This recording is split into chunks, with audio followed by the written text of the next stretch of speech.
Friends, आज हम Matthew Arnold द्वारा रचित सोहराब एंड रुस्तम, जो कि एक लॉन्ग नरेटिव पोएम है, उसके बारे में बातचीत करेंगे। ये 1853 में लिखी गई थी। ओरिएंटल कंट्रीज के साथ रिलेटेड है और फिरदौसी के शाहनामा की एक कथा पर आधारित है। जाल के बेटे रुस्तम ने घूमते हुए अदरबैजान प्रांत के एक नगर स्मेंशन के राजा की पुत्री तहमीना से विवाह किया, लेकिन जब वो प्रेग्नेंट थी तो वो वहां से चला जाता है, लेकिन ये कहकर जाता है कि तहमीना, यदि मेरे बेटा पैदा होगा तो ये मोहर उसकी बाजू पर लगा देना। तहमीना इस बात की कद्र करती है और बेटे की बाजू पर मोहर लगा देती है, लेकिन जो मैसेज करती है रुस्तम को वो ये कि उसके यहाँ एक बेटी पैदा हुई है, क्योंकि उसका एक डर था कि यदि उसने बेटा बताया तो रुस्तम उसको लेकर पर्शियन फौज में भर्ती करा देगा बड़ा होने पर। ये पोइम शुरू होती है जब सोहराब तातार सेना में आ जाता है। उसको मालूम है कि उसके पिता रुस्तम हैं, क्योंकि उसने अपनी मां से सारा ज्ञान प्राप्त कर लिया था और वो चाहता था कि वो इतना विशिष्ट बने कि उसके पिता उसको अपना ले। दूसरी तरफ रुस्तम इस बात से बिल्कुल अनजान था, क्योंकि उसे मालूम था कि उसके यहाँ बेटी पैदा हुई है, इसलिए उसको कुछ भी ध्यान नहीं था।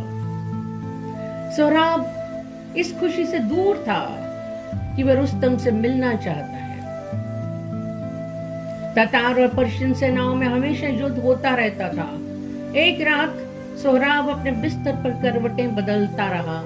उसने अपने दिमाग में योजना बनाई कि एकल युद्ध के लिए पर्शियन योद्धाओं को चुनौती देगा। इसका विचार ये था कि यदि वह एकल द्वंद्व में अपनी श्रेष्ठता दर्शा सका तो उसके पिता पर उसकी प्रसिद्धि का समाचार पहुंचेगा और वो उसे मिलने जरूर आएंगे। अगली सुबह दिन निकलने से पहले ही तातार सेना के प्रमुख पैरनवीजा को मिलने जाता है और उनके सामने प्रस्ताव रखता है कि एकल युद्ध के लिए पर्शियन योद्धाओं को चुनौती देगा और इस एकल द्वंद्व का परिणाम ही दोनों सेनाओं के बीच लड़ाई का फैसला करेगा। पैरनवीजा ने उसे बहुत समझाने की कोशिश की कि एकल युद्ध में बहुत खतरा होता है, इसलिए सामान्य लड़ाई लड़ो, लेकिन वो इस बात पर अड़ा रहा और पैरनवीजा को उसके सामने समर्पण करना पड़ा। इसलिए उसके बाद पैरनवीजा युद्ध के लिए व्यवस्थित खड़ी तातार सेना से होकर पर्शियन सेना के सामने पहुंचते हैं और सोहराब की चुनौती की घोषणा कर देते हैं।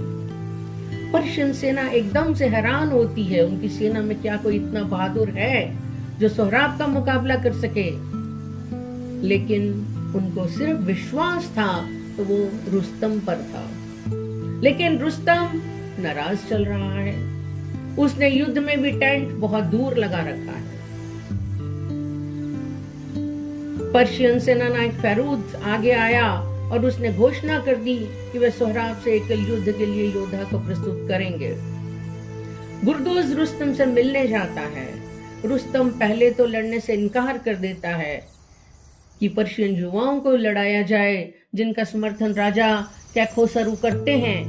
उसने पर्शियन राजा की कृतज्ञता की शिकायत भी की, लेकिन गुरदूज ने जब ताने दिए तो तैश में आ गया और लड़ने के लिए तैयार हो गया। लेकिन उसने एक शर्त रखी कि वो अपने खुद के रूप में नहीं लड़ेगा। रुस्तम ने अपने हथियार धारण किए, तंबू से बाहर निकला। पूरी सेना ने चिल्लाकर उसका स्वागत किया, लेकिन तातार सेना को मालूम नहीं पड़ा कि वो कौन है। इधर सोहराब भी तैयार होकर आता है। जब रुस्तम देखता है कि सोहराब तो एक कोमल युवा है तो उसके मन में उसके लिए बहुत दया आती है। बिल्कुल पिता की तरह उससे बात करते हैं और पुत्र की तरह समझाते हैं कि तुम तातार सेना छोड़कर पर्शियन सेना में भर्ती हो जाओ। सोहराब की पितृ प्रेम की भावना जागृत हो जाती है और रुस्तम के घुटनों से लिपट जाते हैं, प्रार्थना कर पूछने लगते हैं, क्या आप ही रुस्तम हैं? तब रुस्तम ने अपने मन में विचार किया कि ये युवक बहुत ही चालाक प्रतीत होता है, वह उसके साथ शांति स्थापित करेगा, कुछ उपहार देगा, अब बिना युद्ध किए चला जाएगा और अपने सैनिकों में डींगे हाँकेगा कि वह रुस्तम को अपनी शर्तों पर बिना लड़े छोड़ आया। उसने रुस्तम को जीवित जाने दिया। अब रुस्तम ने अपनी सारी दया मन में दबा ली तथा मजबूती से सोहराब को या तो समर्पण करने या युद्ध करने के लिए ललकारा। इसके बाद लड़ाई शुरू हो जाती है। रुस्तम ने अपना भाला सोहराब पर फेंका। सोहराब तेजी से उछलकर दूसरी ओर चला जाता है और रुस्तम का भाला रेत पर गिर जाता है। अब सोहराब ने अपना भाला फेंका, यह रुस्तम के कवच पर लगा, लेकिन लोहे का कवच होने के कारण से उससे टकराकर गिर जाता है। फिर वो अपना शस्त्र फेंकता है और सोहराब उछलकर फिर दूसरी साइड पर चला जाता है।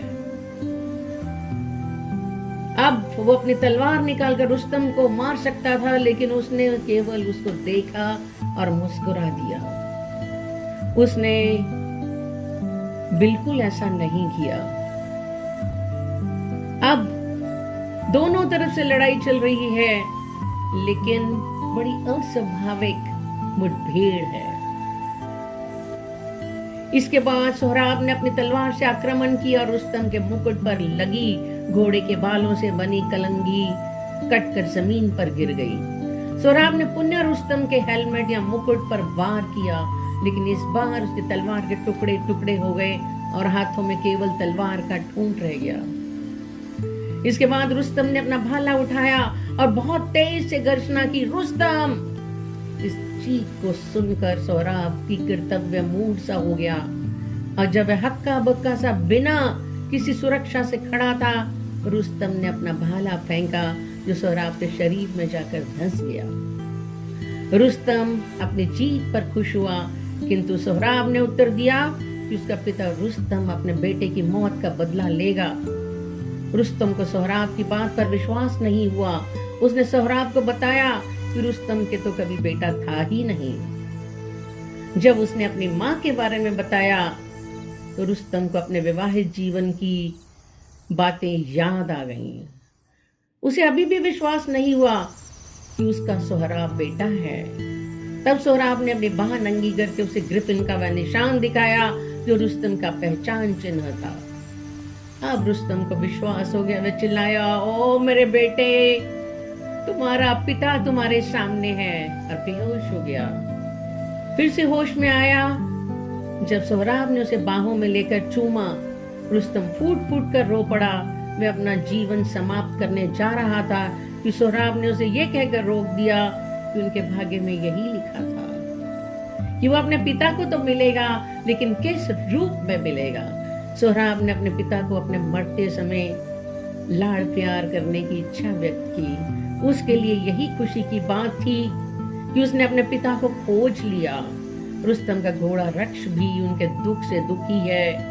ऐसा प्रतीत हुआ कि सोहराब को उस घोड़े से ईर्ष्या हुई जिसने उसके पिता के सभी साहसिक कारनामों में भाग लिया था।